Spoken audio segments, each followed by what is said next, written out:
अस्सलाम वालेकुम class 10th। आज हमारा लेक्चर नंबर 6 है, चैप्टर नंबर 10 का गैसेस एक्सचेंज चैप्टर नेम है।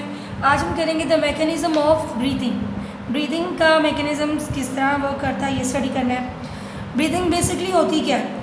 आप जब गैसेस एक्सचेंज करते हैं यानी सांस ऑक्सीजन अंदर लेके जाते हैं, कार्बन डाइऑक्साइड बाहर लेके आते हैं, इस दौरान आपकी बॉडी की जो मूवमेंट होती है, क्या क्या आपकी बॉडी के अंदर चेंजेस आती हैं, वो होती हैं एक्चुअली फ़िज़िकल चेंजेस। आपकी बॉडी के जो फिज़िकल मूवमेंट्स हैं वो उन फिज़िकल मूवमेंट्स को हम क्या कहते हैं? ब्रीदिंग। द फिज़िकल मूवमेंट्स यानी कि आपकी बॉडी के अंदर जो चेंजेस आ रही हैं associated with the gases exchange. जब आप गैसेस एक्सचेंज कर रहे होते हैं तो आपकी बॉडी में जो चेंजेस आएंगी उन चेंजेस को आप कहेंगे आर कॉल्ड ब्रीथिंग। अब phases and there are 2 phases of breathing की 2 फेजेस हैं।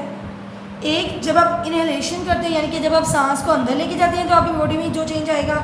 नेक्स्ट है एक्सहेलेशन यानी कि जब आप सांस बाहर निकालते हैं यानी कि आप कार्बन डाइऑक्साइड को बाहर निकालते हैं तो आपकी बॉडी में क्या चेंज आती है। फर्स्ट ऑफ ऑल हम स्टडी करेंगे डिटेल में इंस्पिरेशन और एक्सहेलेशन भी होता है और इंस्पिरेशन भी होता है। During inspiration ribs muscles contract and ribs are raised. ठीक है, तो इनहेलेशन में एक चीज़ याद रखिए कि आपके पास 2 चीज़ें होती हैं, एक रिब्स मसल्स जो मूवमेंट में इन्वॉल्व होते हैं और एक डायाफ्राम।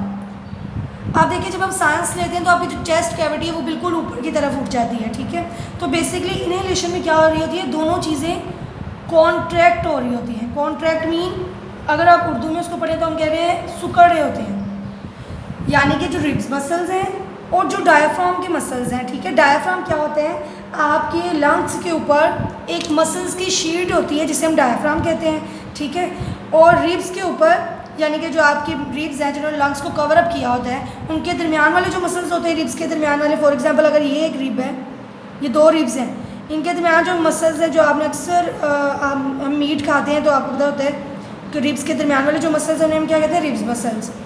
तो ये दोनों ने क्या करना है, कॉन्ट्रैक्ट करना है यानी कि सुकड़ना है। तो during inspiration ribs muscle contract and ribs are raised. जब रिब्स मसल कॉन्ट्रैक्ट होंगे तो रिब्स क्या होंगी, ऊपर की तरफ उठेंगी। आप अक्सर देखते हैं जब आप सांस लेते हैं तो आपकी पूरी चेस्ट कैविटी ऊपर की तरफ उठी होती है। रिब्स यानी कि आपकी पसलियाँ ऊपर की तरफ उठेंगी। एट सेम टाइम उसी टाइम डायाफ्राम कॉन्ट्रैक्ट, डायाफ्राम ने भी क्या करना है, कॉन्ट्रैक्ट होना है।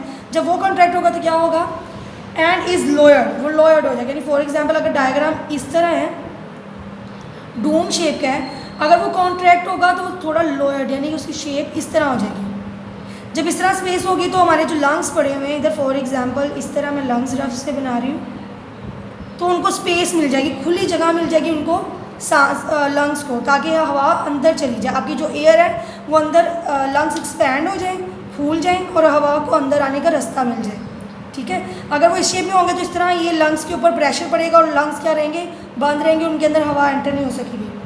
These movement loses the pressure of lungs. ठीक है, लंग्स का प्रेशर कम हो जाएगा, ये फैल जाएंगे इस तरह। Air from outside rushes into lungs, lungs में रशेज यानी कि अंदर की तरफ जल्दी से आएगी air, to equalise the pressure of both sides. तो बेसिकली इसमें क्या हुआ, रिब्स मसल्स डायफ्राम कॉन्ट्रैक्ट हुए हैं। जब रिब्स मसल कॉन्ट्रैक्ट होंगी तो वो ऊपर की तरफ उठेंगी, जब डायफ्राम कॉन्ट्रैक्ट होगा तो लोयर्ड होगा नीचे की तरफ। ये दोनों सिचुएशन क्या करेंगी, लंग्स के ऊपर प्रेशर को रिड्यूस कर देंगी। प्रेशर जब कम हो जाएगा तो बाहर से हवा आएगी लंग्स के अंदर, rushes into the lungs and to equalise the pressure, यानी दोनों साइड पे प्रेशर को इक्वल कर देंगे। पीछे आपने इनहेलेशन पढ़ा यानी कि जब एयर आपकी बॉडी में मूव अंदर जाती है आपकी बॉडी के, उस दौरान आपने देख लिया कि रिब्स ऊपर उठेंगी और आपका डायफ्राम नीचे की तरफ डोम शेप की उसकी लोअर शेप हो जाएगी।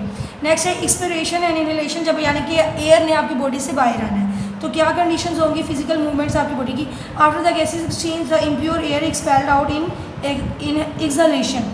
ठीक है, जब आपकी गैसेस चेंज हो जाएगा तो आपकी एयर जो है इम्प्योर हो जाएगी यानी कि उसमें कार्बन डाइऑक्साइड का लेवल ज़्यादा हो जाएगा, तो उसके बाद आपकी बॉडी से मूव आउट की जाएगी, उसको एक्सहेलेशन कहते हैं। रिब्स मसल दोनों पीछे आपके दोनों डायफ्राम और रिब्स मसल्स क्या हो रहे थे, कॉन्ट्रैक्ट, अब दोनों क्या होंगे, रिलैक्स। अब रिलैक्स जब होंगे तो उनमें क्या चेंजेस आएंगे, ribs muscle relax, ribs and ribs move back to its original position. तो पहले वो ऊपर की तरफ उठ गई थी, अब वो वापस अपनी पोजीशन पे आ जाएंगी। जब वापस पोजीशन पे आएंगी तो लंग्स के ऊपर प्रेशर डालेंगे। Next diaphragm muscles also relax, जब डायफ्राम मसल्स रिलैक्स करेंगे तो डायफ्राम पहले अपना उनकी डूम शेप जो था, उनका डूम शेप स्ट्रक्चर था वो लोयर हो गया था, अब वो क्या होगा, रेज डूम शेप स्ट्रक्चर यानी कि ऊपर की तरफ दोबारा से उठ जाएगा। ये वाली स्पेस कम हो जाएगी तो लंग्स के ऊपर प्रेशर पड़ेगा। Reduces the chest cavity, ribs muscles क्या करेंगे, जो आपकी कैविटी का जो चेस्ट कैविटी थी यानी कि अंदर वाला जो एरिया था उसको कम कर देंगे। Increase the pressure on lungs, lungs के ऊपर प्रेशर पड़ेगा तो उसके अंदर जो हवा थी, जो एयर थी, वो मूव आउट हो जाएगी। Lungs contract, air is expelled out. Thank you students.